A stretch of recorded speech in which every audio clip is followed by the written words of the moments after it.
Well, what else can Raditz do, Masako? Well, I have an idea. Hey guys, MasakoX here, and you know what time it is?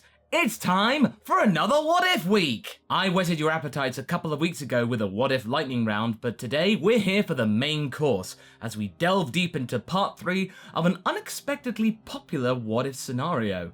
What if Raditz turned good? I had no idea that this What If would become so popular with you, and it's my pleasure to try and guess what would happen to this particular character if the certain events that have happened before would happen in the DBZ storyline. I could have easily said, oh, he was weak and then just threw him out of the show, kind of what I did in part 1, but that would be too easy. So, as some of you stated, I had to what if the what if. So, without further ado, let's get back into the action. Last time we were on Planet Namek as Goku's fight with Frieza commenced. Before Goku rocked up to the party though, Vegeta and Raditz together were able to hold off Frieza while he was at 2% power.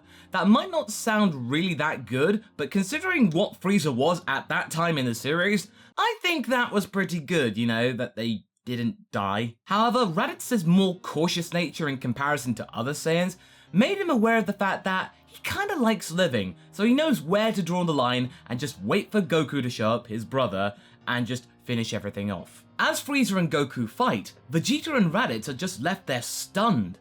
They are thinking that this tyrant that has been ruling over their lives for pretty much all of it might possibly be defeated on this day by a low-class Saiyan of all things. From Raditz's point of view, this is absolutely fantastic. He knew that one day a low-class Saiyan would rise above his caste and actually then show all those Saiyan elites, those stupid Saiyan elites, who is really strong. As for Vegeta, he's still kinda smarting at the fact that it's going to be Kakarot who finishes the job. Vegeta is telegraphing his feelings to everyone within earshot. I can't believe it! A low-class warrior beating me!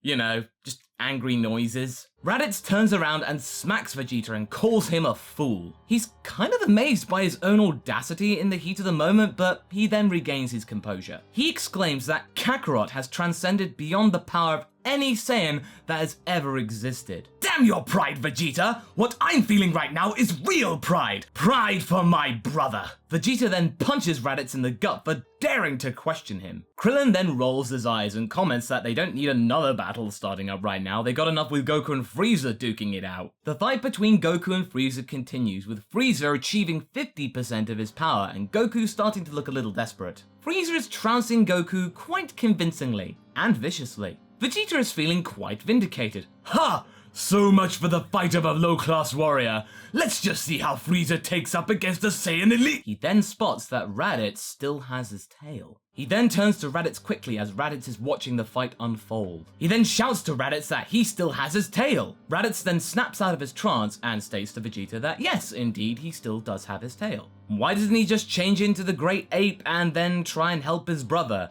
The power multiplier that it incurs should do something to Frieza. Raditz is shocked as he looks at his tail, which is quivering in a mixture of fear and tension. It's true, his power would be greater than it currently is if he were to transform right now. Since Piccolo has had some time to actually be around Raditz as they were training in the Saiyan saga before Vegeta and Nappa showed up, he's begun to understand how the Great Ape power works. He knows about the multiplier. Piccolo is shrewd about that. Piccolo then states, as he often did in early Dragon Ball Z, that even if Raditz were to transform, it wouldn't be strong enough to defeat Frieza. Raditz turns around sadly and he looks dejected. He knew about that all along, but he just didn't want someone else to say it. Vegeta scoffs at this and then just states, "Oh Raditz, how useless you are. You always will be useless." Gohan walks over to Raditz and pats him on the back, stating, well, he tried his best.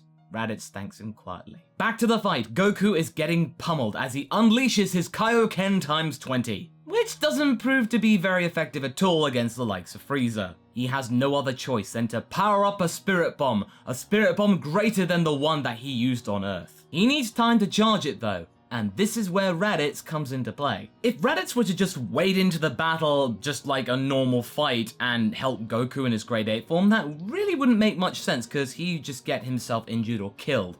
But now though, this is where he could be useful. Raditz is weighing up the options, and he then shouts to Vegeta to activate a Powerball option, which is what Saiyans often did if they invaded a planet that didn't have a moon, so that he could then become a great ape. As Frieza is distracted by Goku, Vegeta launches the ball, and Raditz begins to feel the effects of the transformation. He can feel it course through his veins, his body getting bigger, hairier, and more monkey-y. Sure enough, Raditz transforms into his great ape form and lets out a huge roar, as Piccolo then uses that as a battle cry and he charges in to help Goku as well. He lands a kick on Frieza's head, sending him flying, and this gives Goku a little bit of time to charge the ball. And it also provides Raditz the opportunity to jump the Emperor. As Frieza flies out of the water, Raditz grabs onto him tightly. He tightens his grip as much as he can, but he can't quite hold him. It's enough for Frieza to get caught up with fighting Piccolo and Raditz, just bickering between them all, and Goku's just over there, charging the ball much more effectively than he did in the anime. Isn't Vegeta helping?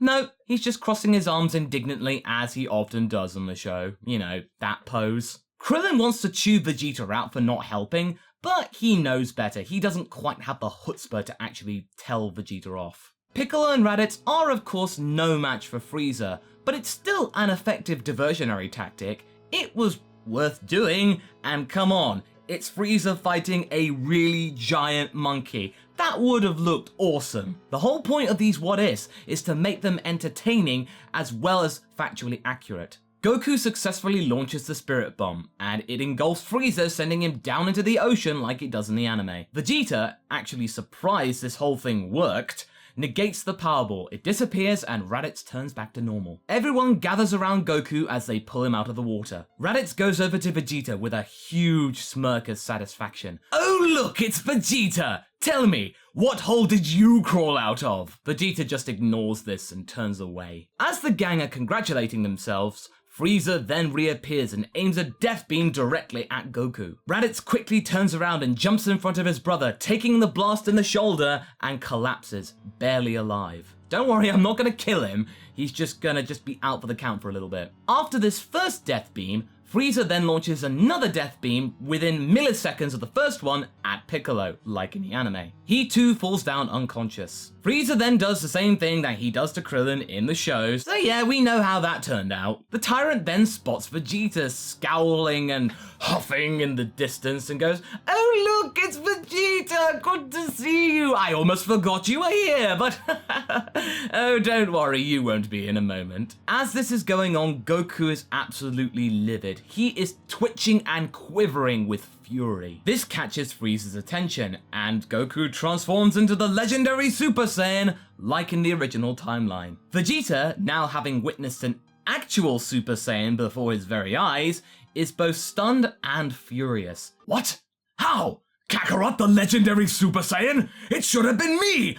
I was the legendary Super Saiyan, blah blah blah blah blah." He is kind of impressed though. He just doesn't want anyone else to know that. Before he can process this anymore, Goku barks out to Vegeta and Gohan to take Piccolo and Raditz, find Bulma, get the ship, and get out of here. Gohan complies quite willingly, but Vegeta is reluctant.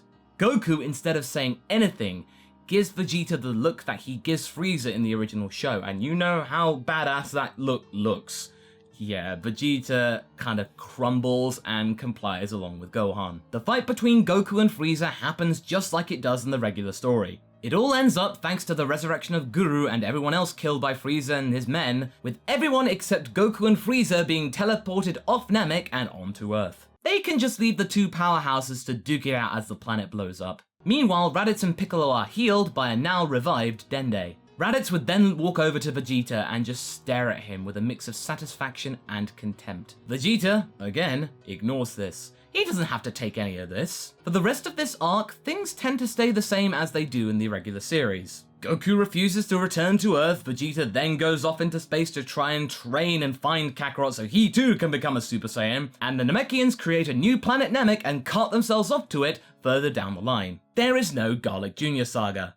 Moving on. A year and a half has passed since the destruction of the original Planet Namek. The characters in Dragon Ball Z have begun to restore a sense of normality within the group, since Goku's taking his time in the whole returning shtick. Vegeta then returns to Earth, having not found Goku, and then just takes solace at Capsule Corp, and thusly, his relationship with Bulma begins. What about Raditz, though?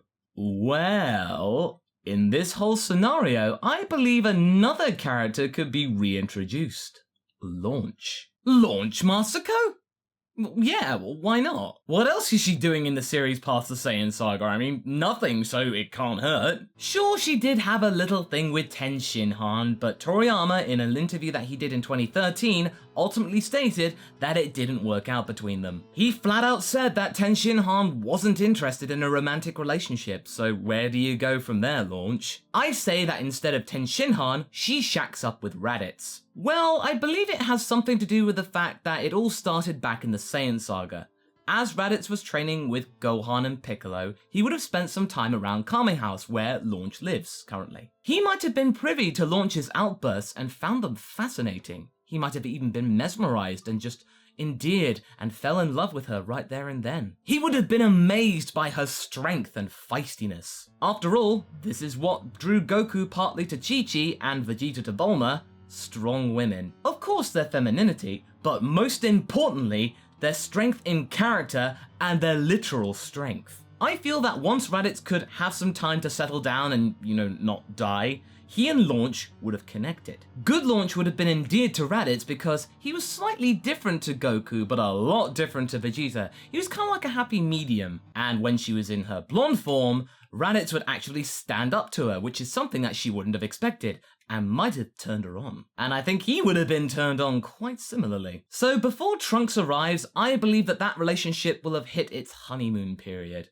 They would have been very much in love. It'll become more potent later on, just you wait. So we get to the point where Mecha Frieza finds Earth and is about to blow it up. Trunks then arrives and does his thing in turning Frieza into chopped liver, including his actual liver. I think Raditz would have probably had a conversation with Trunks, nothing earth-shattering, just stating that, oh, he's Goku's brother, and then Trunks said, oh, I didn't know he had a brother. That kind of whole thing. It would have been a nice little discourse to pass the time. Once Goku and Trunks have had their chat and the Hero of Time then heads off back to the future, the gang then have 3 years to prepare for the artificial humans before they arrive. As I said a little earlier, these 3 years will be quite fruitful and productive for the long-haired Saiyan. Now that Raditz has some proper time to get reacquainted with his brother, I believe that Raditz would have trained with Goku, Piccolo, and Gohan in the 3 years leading up to the ultimate confrontation. What also happens in those 3 years is that Raditz and Launch get married. It's a wonderful ceremony, with anything that could start off a sneezing fit conveniently